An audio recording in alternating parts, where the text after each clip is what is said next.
Well, Mark Richardson is one of 3 police officers who came under scrutiny when that video went viral, but the only one who ended up with a criminal charge, in this case on his first day of trial for 1 count of enhanced simple assault. It was clear that attorneys on both sides are going to use that video to make their case, but they also indicated that some of the truth can be found in video of the other surveillance cameras that were rolling in the station that night.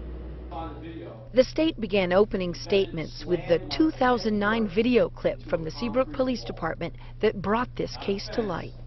Footage of the defendant's brutal assault on an unsuspecting victim. Former Seabrook police officer Mark Richardson sat at the defense table as the state compared his 250-pound frame to that of the alleged assault victim Michael Bergeron, now 24, who watched from the back of the courtroom. He was a drunk, skinny, 19-year-old kid who weighed 160 pounds at best. The state calling it a deliberate act without justification. When the defendant slammed Michael's head into a concrete wall, he did so with so much force that Michael immediately collapsed lifelessly to the ground.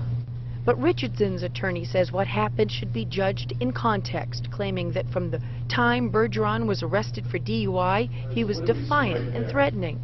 He's still screaming, F you, right? Still screaming, I'm going to kill you. He claims that Bergeron was messed up and acting out in a half hour of surveillance video, and that what's seen in the 12 seconds that went viral is 3 officers taking a defiant Bergeron back to a cell to calm him down, as the defendant tries a trained technique called an armbar. When he did that, and it's a dynamic move, it's supposed to happen fast, his thought was, I'm going to put him up against the wall and get control of him. He claims Bergeron's act of resistance contributed to what happened.